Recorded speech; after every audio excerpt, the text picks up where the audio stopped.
Hey everyone, welcome back to the Teacher Box series. This week we are going to be talking about the Civil War.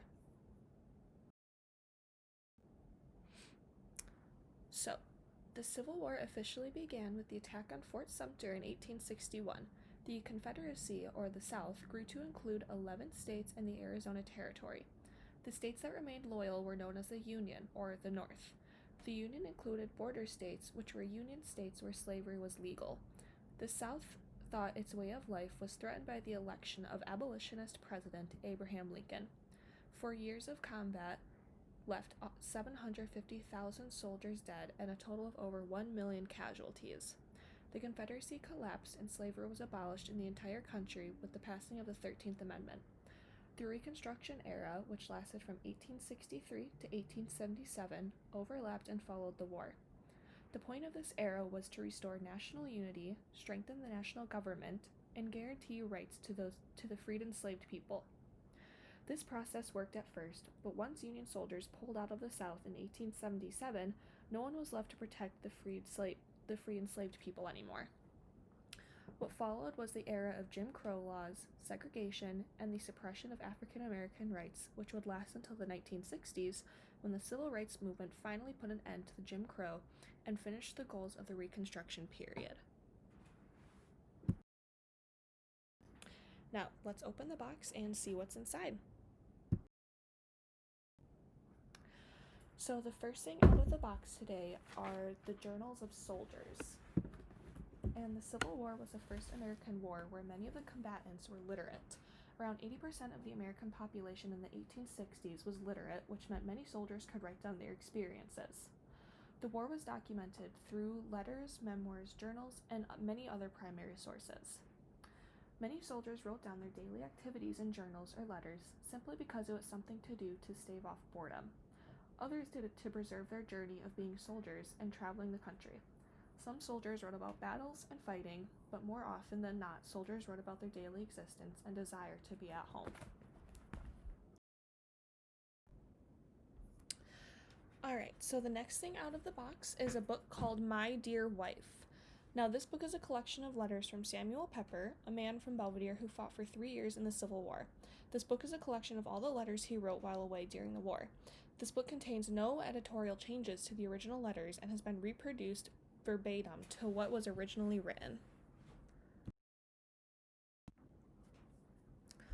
The next item out of the box is a photo of Fred Whiffen.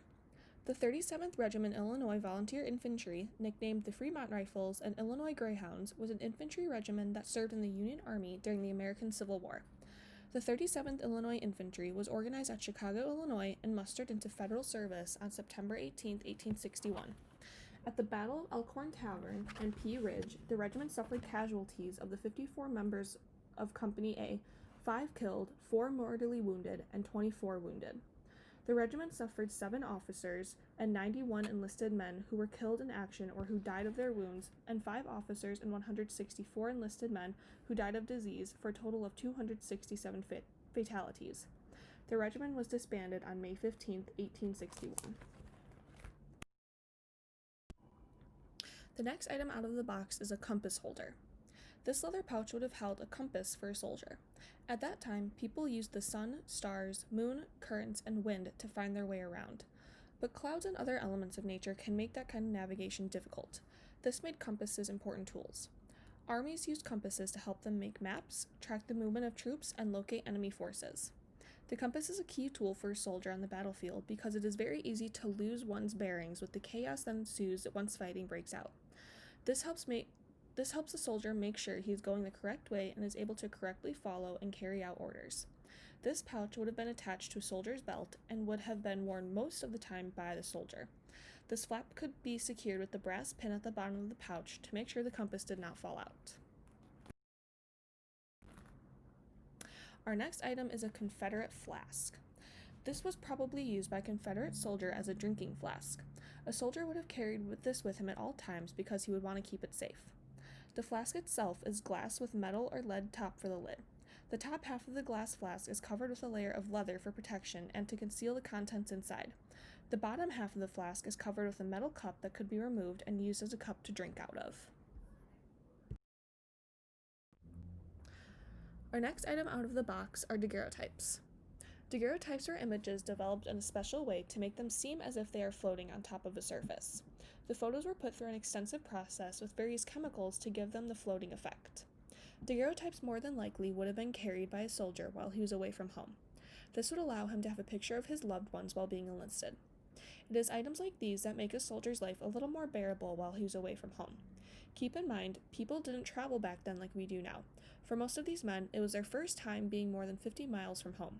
Something like this could go a long way to keep that soldier's morale up. Our next item out of the box is a Confederate $100 bill.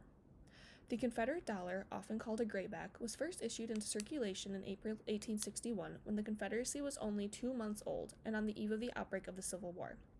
At first, Confederate currency was accepted throughout the South as a medium of exchange with high purchasing power. As the war progressed, however, confidence in the ultimate success of the Confederacy waned, and the amount of paper money increased.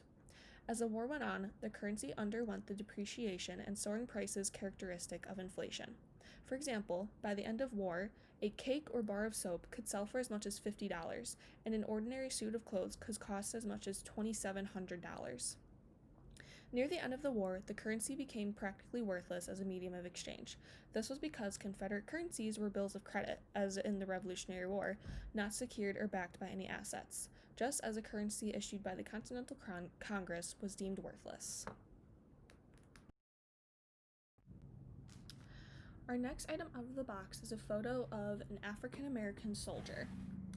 Approximately 175 regiments made up of over 178,000 free blacks and freedmen served during the last 2 years of the war.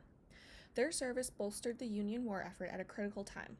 By the war's end, the men of the USCT, United States Colored Troops, composed nearly 1/10 of all Union troops.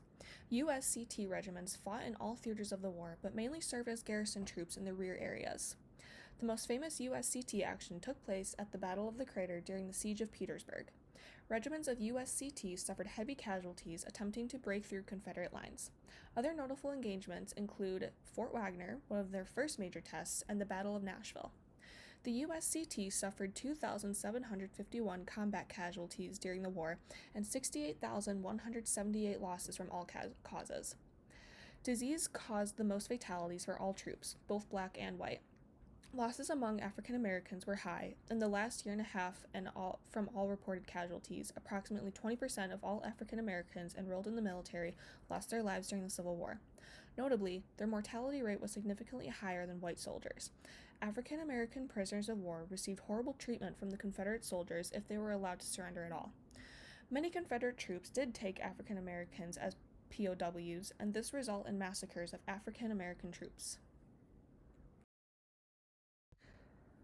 Our next item out of the box are shackles. These shackles would have been used on enslaved people to restrict their movement and to not allow them to escape. An enslaved person's day usually consisted of long hours of physical labor. An average day usually started out at dawn and ended at well after sunset. Enslaved people had no control over their work time and worked under constant supervision and the threat of physical punishment by their overseers. Some of the main reasons the Civil War was fought was about issues revolving around slavery. Keep in mind, however, that the Union was not fighting to end slavery. The South was fighting to defend slavery, and the North was fighting to preserve the Union. Abraham Lincoln, in the last days of the war, made it a war to end slavery by issuing the 13th Amendment, and he barely got it passed, which shows how reluctant the North was to completely eliminate slavery at this time. Okay, our next item is a military kepi. The kepi was a military cap with a slight visor adapted from the French Army kepi. This style of hat was worn both by Union and Confederate soldiers during the war. The two crossed rifles are what indicates that this would have been worn by a regular infantryman. The only generalized distinction between the Confederate and Union kepi was that one was blue and the other was gray, but these varied from unit to unit. The kepi quickly became a common part of the American Civil War soldier's uniform. Our final item out of the box is the Emancipation Proclamation. The Emancipation Proclamation was issued on September 22, 1862, as a threat to the Confederacy that if they did not return to the Union by January 1st, the proclamation would go into effect. When the South did not return to the Union, the proclamation was made official on January 1st, 1863. This proclamation was not done by Congress. It was enacted by the President with his wartime powers. This was done for two main reasons. One was about crippling the South war effort and to stop their production of goods. The other was about freeing slaves and making slavery an official war aim for the Union. The proclamation only ended slavery in states rebelling against the Union, which meant that in the four border states, slavery was still legal. This document stood as a starting point for the final push to end slavery with the passage of the 13th Amendment on December 6, 1865. The end result being the ratification of the 14th and 15th Amendment, which guaranteed citizenship to anyone born or naturalized in the United States, including African Americans, and prohibited any government in the United States from denying a citizen the right to vote based on the citizen's race, color, or previous condition of servitude. Collectively, these amendments are known as the Civil War Amendments or the Reconstruction Amendments, and it paved the way for the United States to finally uphold the values it was created under, that all men are created equal under God.